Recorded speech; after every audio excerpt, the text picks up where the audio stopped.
Hello, Mike. Good morning. Good morning, Jack. Happy Friday. And it's a rollicking start to a new week of AI stuff. So I have a lot of news, and I didn't Hmm. ask, are you how was your week? Are you in the inner sanctum now of Yeah, yeah, collegiate yeah, whatevering? yeah. There is a lot of news, and there is a lot of architectural work Hmm, that kind of is kind of ongoing. So yeah, if you we kind of tend to always talk about maybe kind of like those large language models as engines, and we are kind of discussing, the various features. But there's also layers, around, those AI systems that are basically, the plumbing, right? And the sure. plumbing Yeah. may actually determine, the qualities of the outputs, like to a, like overwhelming degree. So perhaps I'm not saying that suddenly if you create like an orchestration layer around a LLM, it will suddenly become conscious and will really have the feelings that are true and stuff like that. But there's certain to it, a certain aspect to AI now that like how to build the memory layer, right? Like how to build the input, the mundane ETL, right? Like the Yeah. loading layers, right?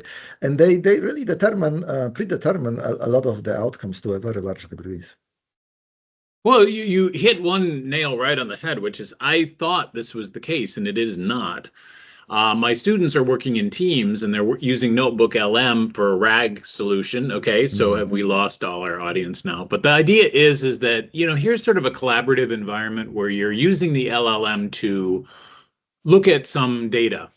That's mm, basically it, right? So it is like you just said, it's an interesting layer, and I was really happy to find that you can share these. Great, right? I mean, mm, that's what I mm, want. Actually, I want them to collaborate on this. And little did I realize it doesn't let you do that yet. You know what I mm, mean? Like every LLM, and sorry LLMs, and maybe you know differently, is that they are like a one stop, like you get to do your thing, but only you get to do your thing. You see what I mm, mean? Like I can copy and paste it, or I can, but we can't work on something together. And actually, I think mm, that seems stupid. mm, Sorry, right? Like, wouldn't you want, especially in a RAG solution, to maybe have four? Because that's what I'm teaching them is red mm, teaming. mm, Because you're always gonna miss something. mm, You're not. But you've got the LLM. It's very complementary. It's you've cracked the secret of the universe, right? That happened to me a few times. mm. And then, but it's like Oh once you yeah. get a new person's perspective, they could be like, well, you didn't put this in or whatever, but you can't collaborate in an environment around a topic, Mm. can you? Okay, so anyone out there Yeah. watching, that's weird, but go ahead. Is Well, so that there might be some platforms that are kind of maybe obvious, if you are like software engineer, right, or if you are a database guy. So there's a possibility that let's say GitHub, right? Like GitHub okay. is this Yeah. incredibly kind of useful but at the same incredibly clunky kind of environment where you're building a piece of software and then you store it and then you kind of keep updating it, and so every time you run an update you basically create something that they call a commit, right? Like so you improve the feature and then you have a new commit, but you can always kind of call the previous commit, right, which is that the previous version, right? So if you kind of translate that process to, let's say, work with AIs, where you gave an AI a task, and that can go to GitHub, right? So that becomes like first maybe commit, and then the AI gave you something, so then you can load it to GitHub and kind of keep stacking the wedding cake, with layers and layers Sure. of, Yeah. maybe some of it is going to be a very tasty layer, but maybe the next one is not going to be very good, right? So there's a possibility to do that, but at the end of the day, right, once you start kind of, so maybe your students will have their own commits, and then they will be able to share those through GitHub. Like so one student created like a layer of the cake that is incredibly tasty, right? So meaning that maybe it's incredibly useful for other people. So other people can grab it. The problem is that once you keep stacking those layers, it's very difficult to figure out which one of them is really a tasteful layer, of that cake, so to speak. So you want to access that. But there might be other layers that you don't really want, right? I mean, you don't want pistachios, right? But you just need whipped cream, right? But you don't know that by looking at those layers. So there is mechanisms, but at the end of the day, they are incredibly difficult to use because of the quality issues, right? Like, how do you know what you want in all those commits or all those layers of the cake? So I mean, yeah, I'm not quite sure how to handle that other than, kind of the build more on this. things change, the more they stay the same. I mean, isn't this always been the problem? Yeah. Other than, kind of develop additional AIs to kind of like think about all those layers and kind of give you what you want, which in itself is another system that is no way easier to build than the actual original task solution to the task that you are working on. So it's kind of a hard problem. Well, I find the collaboration part, because let's say, for example, we've seen more of this lately, and I want to harken back to maybe when we first started out in this thing. I thought, what was the magical thing of AIs? They were good at summarization. That was the thing. Like, they were really good at summarizing things. And I'm like, this is great. Like, I like summarization. It saves me time, right? So the value proposition was pretty nice and clear, but now it's this narrative as we've gone through this about replacing people. Now, if your job is to summarize things, sure, right? That definitely is a job. Yeah, legal right? Right? Yeah, it's a huge part of all knowledge work, which is to, I mean, it used to be the entire job of getting a higher education was you were supposed to do research, which as far as I could tell means getting and reading a book. You know what I mean? And then making some notes about it. I think that was the entirety of the educational part, right?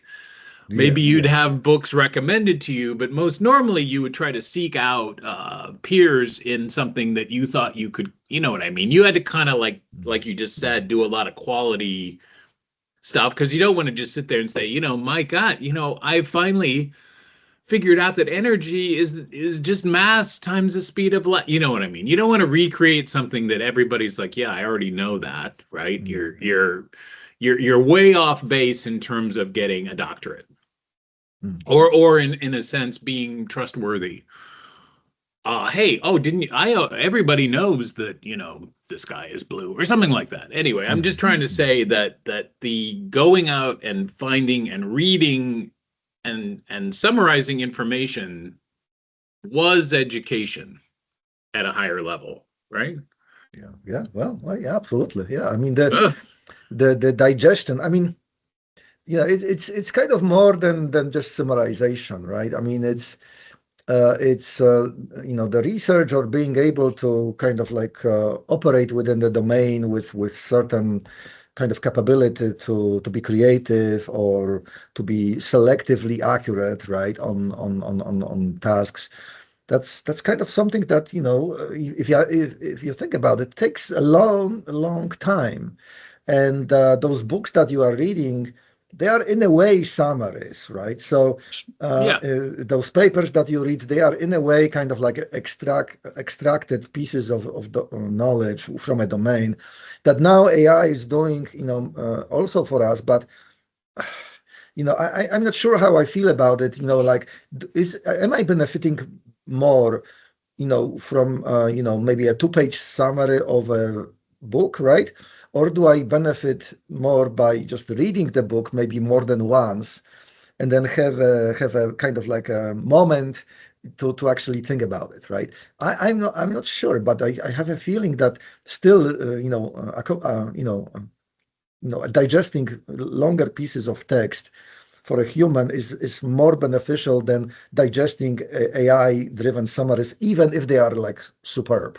So yeah, I'm not sure. Maybe we're kind of gonna get to the point that AI is gonna take over all the tasks. Then it's not gonna be there will be no point. Like digging the ditches, right? There is absolutely every single tool possibly. You don't have to use a shovel, right? So I don't know. Oh, yeah, although I have a big story about using a shovel, but I'm not going to go into it. I think, where my head was at was something about, okay, the whole point I still think is to make something real, right? Like then you have to bring that summary into the real world. And to me, that's when everything falls apart or that you learn Mm, something. So it really is more, hey, do I have to research something for quite a long time? Or can I get behind the wheel of a digger, for example, mm, mm. and learn by doing it how a digger works? That I think is very much a huge what do we call it? This is the seminal reason I'm in computing because it used to be that you needed to read the manual. Have you ever seen the manuals? I remember a whole bookcase of manuals that came with an IBM that they just couldn't throw away the manuals, even though the Mm, machine was long gone. But you had to have not only engineers and so forth, but you had to have professional writers, yeah, that would be able to translate this to a very skilled audience, right? yeah. Mm, And what we both feel, I think, was appealing about AI is that so many topics then became fairly, you could get the information a lot easier, right? You didn't need to mm, read the whole book if your goal was just to make it's like getting a recipe book, right? Like you're not going to make there's no way on earth you'd make even maybe two of the recipes in a book, but you'd still buy the whole book because that's the way books work. mm, So mm, once you've gotten into the world of like, no, I just want a recipe for this, well, then you're like, well, here's 50 recipes. And like you just said, which is good? Ooh, right? Really tricky. Oh, what if you missed an ingredient that one person said? See what I mean? What if you had to improvise? What if your cooking technique was not so great, right? Like, or you mm, really didn't realize there are a million variables. And that's why I'm not that worried about the real world and AI. You know what I mean? Like the real mm, world's way too complicated. It's almost instantly too complicated. But it doesn't mean that you can't go armed with a story. And that's what I'm having the students really try to do. Stories are super powerful because they're memorable, whereas recipes are not memorable. mm, They're just ingredients and or technique. You know what I mean? They're disjointed. So you might learn like and what bugged me about this was that I wrote a big story about Johannes Kepler and Tycho Brahe. I think it's pronounced Brahe. But anyway, mm, someone else went on YouTube and told a whole story about Kepler and Brahe, right? And what was interesting to me was that this story, in many human ways, misrepresented what I thought was the interesting story. And what it did say that I did find interesting was about the invention of logarithms, which is a whole different topic. But it is interesting that, yeah, it was just really tedious to do a lot of math. And it had been tedious since the beginning of time. But then when you're trying to do tons and tons of calculations, which Kepler was trying to do in order to understand, bigger picture things, he was very indebted to the person, God, and now I'm going to forget his name, who literally invented logarithms. mm, And then you could kind of move forward to say, well, yeah, logarithms kind of fueled a lot of understanding of things that you can't just go backwards, right? mm, You can't just say, gee, it was really great when we did all this multiplication by hand because we just couldn't. We weren't equipped, and they also made lots of math errors, and that's mm, real. In fact, I think that was the other genesis of computing is it made very predictable errors that could be mm, solved. Whereas people, we make lots of unpredictable errors, and it's very hard to check us. So, I mm, don't know if that's kind of reinforcing your quality problem, right? That sooner or later there's a thing that happens that is unquestionably like this makes things easier. Okay, cognitive offload. Maybe that's our topic this week. Cognitive offload. It's the best, right? Thinking is hard. Not thinking is much easier if you can trust Yeah. some source, right?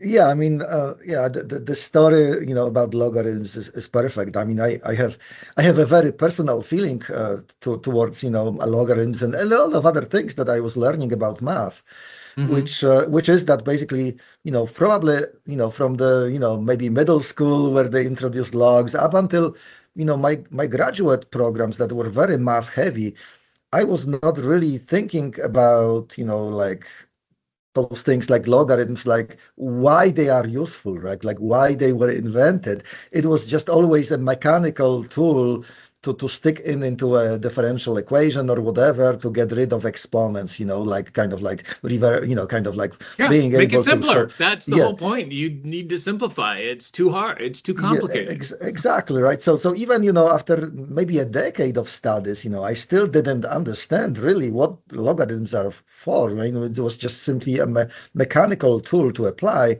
So now we are in this position where, I don't know if anybody would be interested, right? But we can kind of like take those building blocks in math and other sciences and stick them into some sort of a, kind of task that we need to solve in using AI, right? Without Sure. even kind of like digging into those. And if you want to know what's really sitting under the hood, then AI would be perfect for actually explaining an equation for you, right? So that's could be AI kind of like LLMs directly used on the problem, or maybe using tools that exist like Mathematica from Wolfram, where they have like this layer of knowledge on top of everything. So yeah, I mean there's certainly, the cognitive offload, is probably like the first reaction, right? Or maybe the first, maybe kind of like I don't want to know superficial. I mean, I want to know I would like to say that cognitive offload is kind of like a natural reaction, right, to all of the stuff that Oh, we want to do. cognitive offload Yeah, is the reason we're here. I mean, yeah, that's the whole point. yeah. Like, But but but it, on the it other it hand, right? devalues things that we think are valuable, right? That's the problem with it, and if Yeah. it's not like, hey, we need to go see the oracle, the wise person of the village to ask us about planting this year. You see what I Mm. mean? Like you would always offload Yeah. because, Yeah. it's also a shared fault thing. But that's another thing where you go to another country and like I love, how much I love Portugal, but it's like Portugal is dangerous and not very, like it's not unsafe. I mean, it's uneven. You trip over, you know what I mean? It doesn't have Mhm. the law-based feeling of places here that seem very designed. And if you've ever been to the UK and you go into the bathroom and there's like literally alarm bells in every bathroom, and you think of it as like, well, this is weird and awkward. Like, how often is it? Well, it wasn't. It was legislated, right? Like at some point, somebody fell over and okay, there you go. We can solve that problem. We just have big alarm bells in every bathroom. I don't know. I'm picking on the UK, but it's really ugly. I mean, you need to design nicer looking alarm bells because they just look weird, you know. And they draw attention to themselves. And maybe that's the Mhm. point. It's like we're offloading the fact that we don't want to deal with this problem, but we also have solutions that also don't deal with the problem. They just add a new problem, which is always the good joke, right? Like Yeah, yeah. Yeah, we change the but problem yeah, into another yeah, problem. exactly. Yeah, yeah. But maybe, right, this offloading, so I'm not necessarily suggesting that everybody now, since we have math, that can be kind of like analyzed with AI, that everybody should do it. But perhaps, if you want to start digging into something that doesn't feel like real work, right? If you want to start digging into something that feels like you are offloading, but actually you are going, to kind of build something that is beyond like a PhD level research, then maybe it's an opportunity to do something like that doesn't feel like work, but actually it's a tremendously valuable work. You would feel like it's an offloading because maybe I'm gonna kind of do something that seems fun to me, right? But now we have the tools to actually be quite sophisticated in doing something, right? Well, and that was I need your help with this because going back to Brahe and Kepler and the story that was told that I don't agree with, which is that it was everybody's contribution was celebrated. And my story is that actually none of these things were really all that celebrated. They weren't made kind of whole until Newton discovered why things were like this, right? He was the one who was like, well, it's like this because of this, whereas before it was more like, yes, this is an observation which is now proven, which is evident. And it took me forever in this crazy set of circumstances to show that this was true. And I wanted to do the same with AI because you just said it and I just say it and we say it all the time that AI can do X.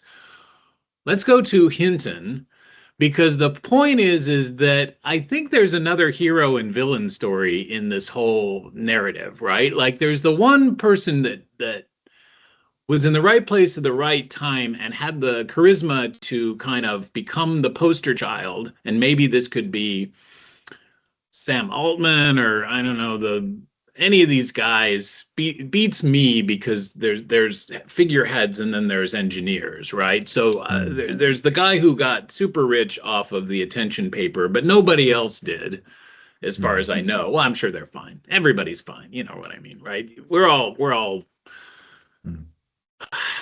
Anyway, let's not talk about profit, but Hinton is really interesting because of his disdain for the narrative, right? Because the whole point of AI, which you know well, which is that nothing happened pretty much forever, with tons of effort and lack of funding, because I believe the whole point was to unfund all this stuff because it never had the big headline. It never showed the great promise until I think it was ImageNet. And this is the story I'm trying to piece together. So do you in your mind have any narrative?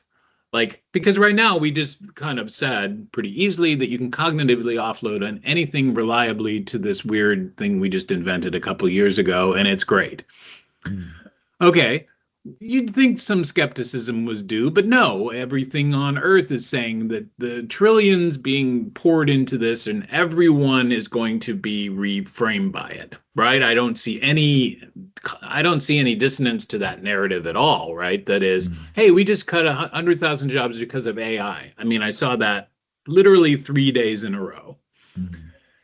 And neither of us are probably shocked because I'm like, I don't know how business works anyway, right? You can, I hope, and I've always written and purport, and the reason why we have this podcast is that doesn't happen, that in fact we try to understand what we actually do.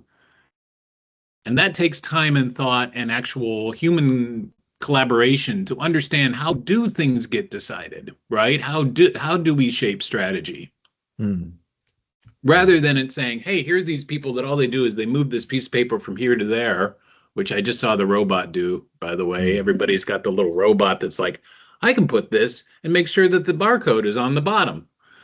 And I keep thinking, well, that's not miraculous. Yes, people can do it, but it's still a pretty lousy job, if you'd call it that. But hell, we used to have children that would go in and, with their tiny little fingers do, you know what I mean? Like that was easily a thing that we did forever. But it's like, yeah, you got little tiny fingers. You can do very detailed work if we just have you do it all day long.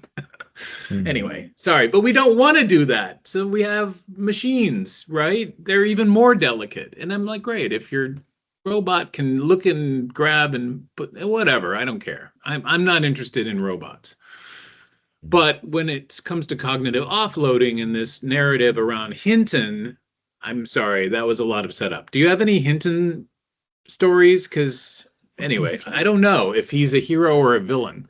Well, to me, Hinton is not really kind of. I mean, I know he is portrayed, online, as like one of the godfathers, of modern AI or whatever. Yeah. To me, really, he is not. I mean, he is one of those kind of academics that certainly kind of were in the space for a long time, but I don't think that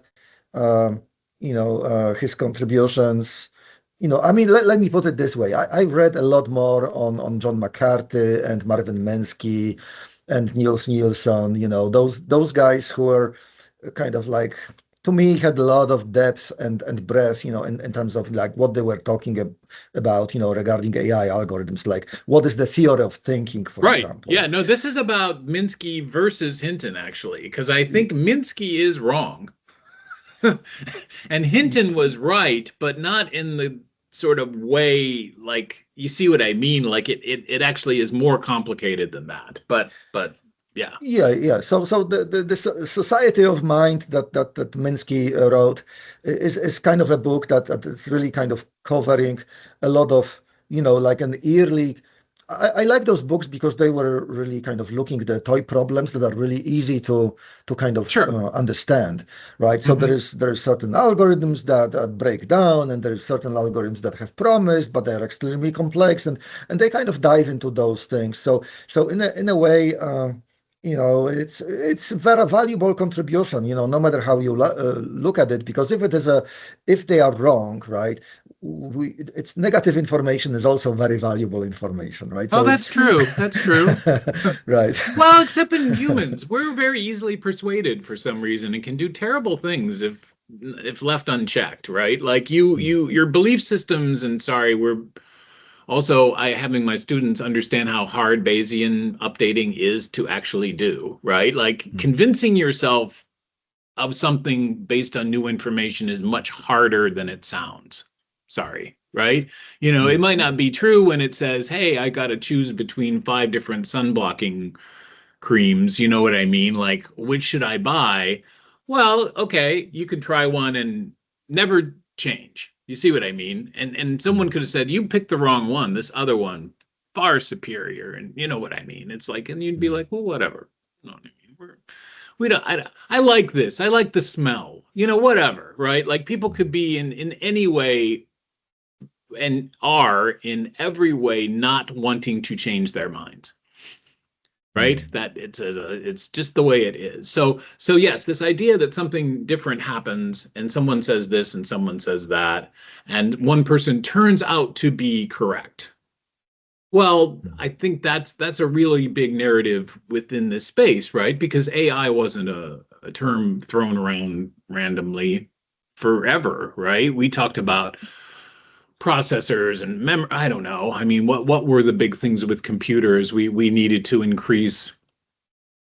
Well, we needed to engineer, right? Everything had to get better, right? You need to go from 8-bit to 16. You had to go from 16 to 32. And I just saw now 32, no, we only do 64-bit. So you see what I mean? Like we have to engineer this world because engineering is much more predictable. Whereas this now we get into the realm of people, and people are much less predictable, except, hey, I want to make the right decision for my future. And that kind of that's where I'm getting at with the Hinton, because to my knowledge, he was right. Is that easy to explain? Like his architecture. What I'm saying is his theory, which he and some people sat in a cold, basement and had to work on with no funding for 10, 15 years or something like that. The story is of like you're wrong. And if you're going to keep up your work, you got to just do it, with as minimal as possible. Yeah, not sure. I mean, I how don't to know think either. about this. I mean, I don't know if Hinton's architecture is really kind of something that is, kind of like terribly unique. I think he's standing on the shoulders of some giants, like pretty much everybody else. And there was already decades of AI research into, architectures and multi-agent systems and theory of knowledge representation and theory of kind of problem solving and theory of planning. So I would say that, I'm not criticizing him, of course. It's just that to me, I kind of prefer to kind of go maybe a decade or two before Hinton, maybe into those earlier stages where and then maybe Newell when he proposed the general problem solver. And I mean, talk about the hubris, right? I mean, general problem solver was his system that he proposed, but in a way, yeah, it was terribly broad problem solver, right? So it's kind of like steps, towards the solution and managing those intermediate steps. So I would say that. Yeah, I mean, it's really, I guess at the end of the day, it's really a worthwhile endeavor to look at the earlier AI research before maybe 1990 or before 2000, before the transformer was kind of Hmm. like invented, and kind of use that as your knowledge base to kind of, apply now today, right? So rather than maybe, I mean, those guys at the, those guys at this era before YouTube, right?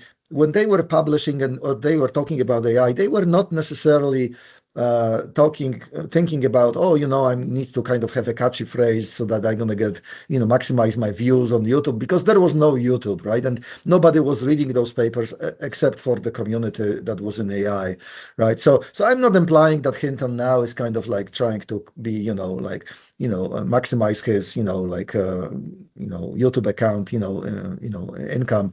But yeah, I just don't know. I just don't know how to think about this. Interesting. Well, and thank you for, yeah, I'm curious myself because the stories and the narratives sooner or later become reality, right? Like Yeah. what we think things are and what has the best story. And that's what I liked about Kepler was he just wrote some stuff for, well, he did the Rudolphine tables, which is a big deal, and but it's for navigating, right? It was this thing for a particular purpose. So similar to, I guess, and he put the logarithmic scales in that because people on ships had to do calculations. And so, that's interesting because you're solving a problem, a real problem of I guess it would be cross Atlantic. I would think if you were a ship, you would stick close to the land, right? That was probably Mm, the way you could navigate pretty, around things. mm, mm, But the idea of going across and having no land, you had to rely upon the stars. And that's where east-west travel was easier, but north-south was really difficult because there just wasn't any way to do it without the understanding of how to do all this in hard math. But he didn't, he was in a sense overlooked, right? He just wrote to the insiders. And it was the idea later of Newton and that being the superstar. But like you said, he definitely got it from Kepler. It was just more that fit into a lot of other theories, not mm. just this thing about he was not Newton wasn't this well-known astronomer. You see what I mean? Like Newton was interested in all of it as a system rather than just the stars in the sky, see, or that is a base of evidence. So, Mm. these perspective, I guess, are always going to battle each other out, perhaps, and it's where you fit yourself into the story. Like, if you're a mathematician, you want the mathematicians to win. If you're the engineer, you want the engineers to win. It's that Yeah. feeling of, what's your team? Yeah, exactly. Yeah, and yeah, I mean, what Kepler did was, absolutely, like enormously, like out there, right? Like, I mean, nobody was, Oh, yeah, you know, nobody, the no. the rules of orbital motion, figuring out all the kind of like how the mechanics of the planet movement, that was the time where, probably most of the people didn't even know, anything about, the next block, in their town, so, and then he's analyzing the movement of planets that are, almost invisible.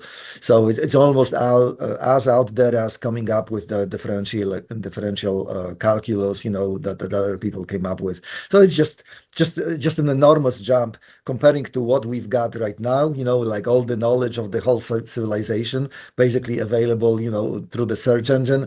That is really kind of like hats off to those guys.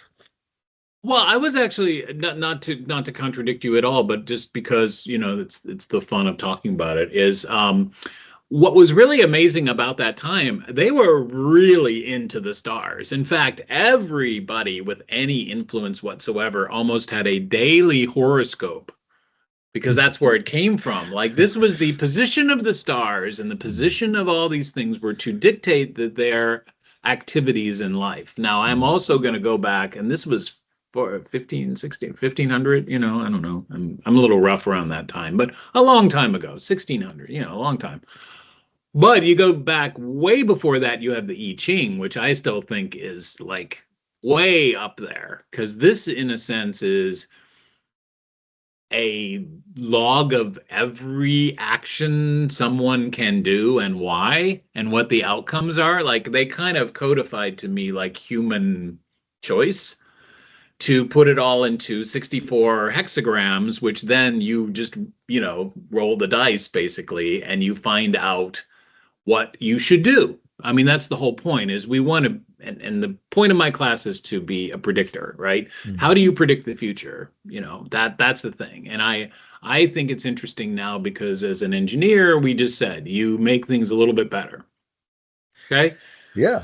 And that was the foundation, perhaps, of modern machine learning. I mean, who knows, right? But, kind of being able to come up with the dominant pattern, right? And then use them in some sort of a prediction, task. It's exactly what machine learning is doing today. It's just, That's right. I know, but it's funny, right? 2020, whatever, that we've gotten this little thing or whatever. You know what I mean? We've virtualized it even further.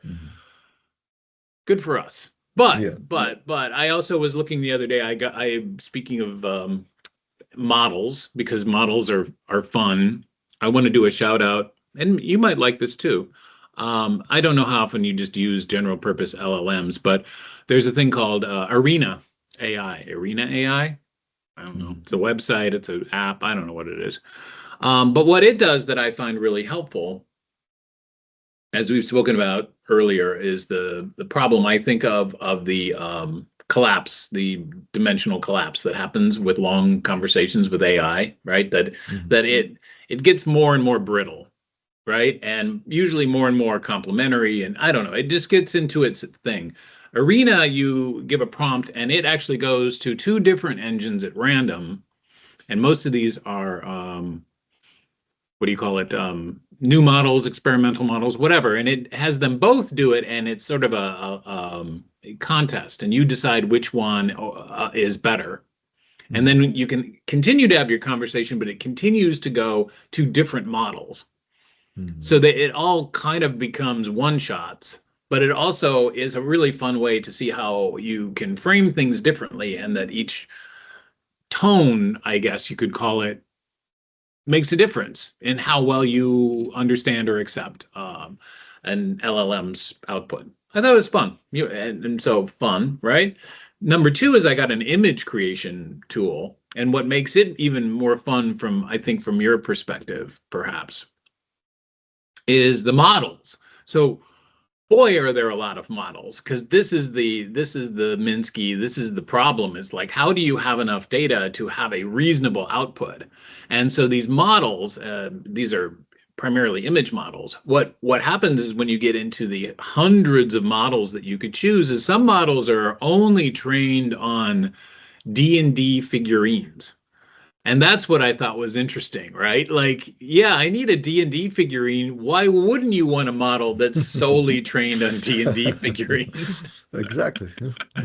So it started to make me really wonder, in a sense, about the general purpose models.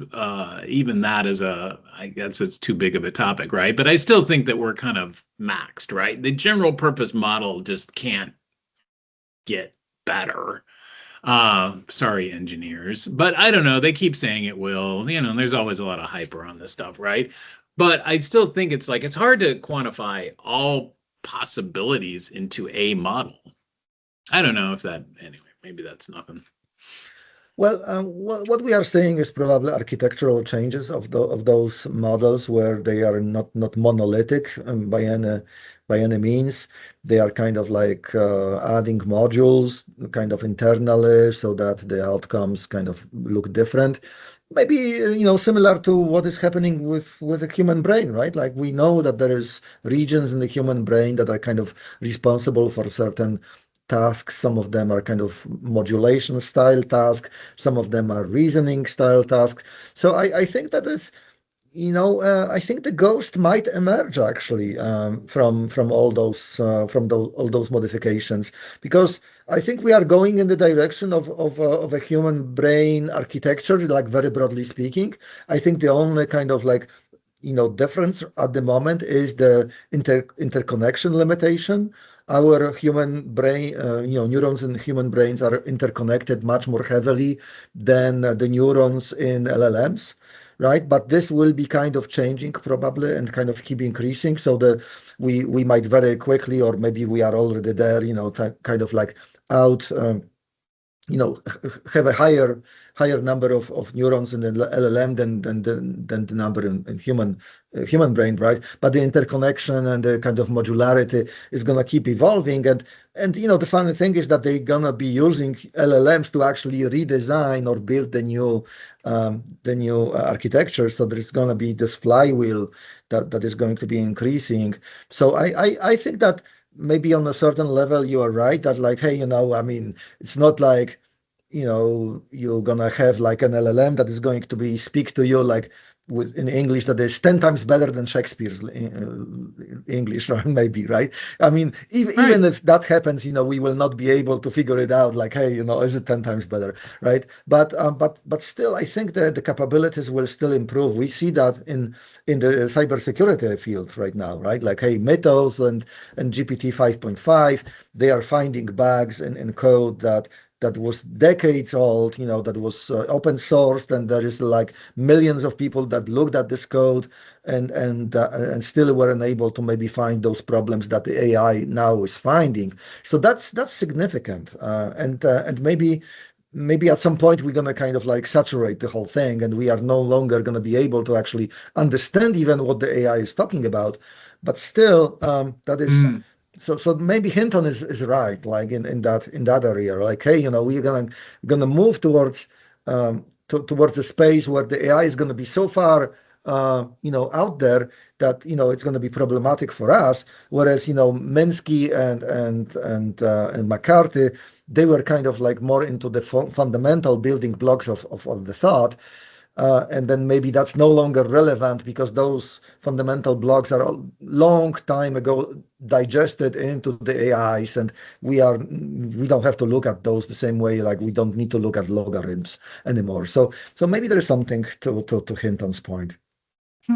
Well, I'm going to try to get any more of this context, because whenever it comes to a story, you know what I mean? The story will win, right? And the story now I think is probably obviously being written, but some factoids, and I think what you said is something that appeals to me and actually is kind of exciting, which is I think that we've kind of gotten into this, the way I think and matching the way I think, right? Like we have a companion, let's call it that. Right. And I certainly feel that way with AI now. It's like it's been a companion. It's there when I have a question. It's there, it's sort of this tireless source. And I don't Google things, right? That's another thing.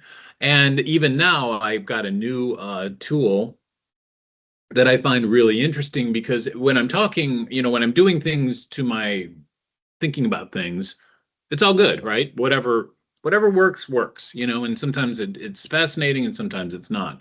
But when I have to talk to others, which I do, I have to communicate to my class, I write for people who aren't me, talk to you, things like that. Like I'm having to I have to find out a new way to understand whether or not I'm communicating anything worth listening to, right? Because the LLM is not very picky. It never says I'm busy or shut up or something like that. So what I've found is this new tool I have is sort of a predictive text piece. So as I'm typing in any of my programs, it's going to autocomplete the idea. And I've always kind of wanted this because, spelling, how Grammarly works to correct your spelling. Well, this actually helps you talk. So it's something I've wanted, and some people might do that. They might go into an LLM and they'd say, how do I answer this question that my boss asked me or something? You know what I mean? Like they're trying to use it as a filter for their own. And I've done this before when I want to yell at my student, like get the work, and I'm not, whatever. It tempers that out and says this was what you should say. Well, here it's sort of doing it in real time. And I don't know if you've ever experienced one of these things. I know that's what I was saying about the collaborative area that is missing, and what might be a very good idea for interface designers, right? Is that if many people are perhaps querying or prompting an LLM, especially one when they're in a RAG situation, you might have been in this. Like, how do you keep track of what other people are saying? Like, what are the other people interested in, right? How have they changed this output? That is the purpose of my class. And I felt like I don't think anyone's thinking about this. Maybe I'm wrong, right? But I don't think it's very easy. I think it's easy to be individualistic right now. And it's easy to say, I can replace you with an LLM. All you have to do is tell the LLM how to do your job, and then I can fire you. Seems simplistic, but whatever, like that's this idea. But if you don't know what they told the LLM, you're once again missing out on the point. Yeah. What did they tell it to do? Or what is this job, or what is this task that people are doing that's valuable or not? Yeah, yeah. Yeah, exactly. So that's the agentic memory question, right? That people are looking into, and that there is structural kind of solutions that are very old, very deeply rooted in semantic networks and knowledge graphs and all that. But I don't think we are talking about that, right? I mean, you are talking about kind of like, hey, I said something interesting yesterday, and I want this to be retained, and maybe I said 20 other things that are not interested, and the AI shouldn't be remembering those, and now making that distinction somehow, right? In terms of some sort of a very high dimensional, quality assessment, right? Like, hey, what do I actually consider useful and should stick? And there's some other things that shouldn't stick. That is, I don't think there is a solution, because I don't think it's necessarily only a technical problem that we are talking about. Well, I'm considering this to be a human problem of collaboration, right? If you're in a room, I don't know if I found this to be a thing that I bemoaned not happening, and I've tried to recreate it virtually because it is. But have you ever been in a war room where you just sit and you've surrounded yourself by the outputs and the goals? You see what I mean? Like you've curated the space to show you what the team is focused on, right? It's not a temporal thing, it's a permanent space.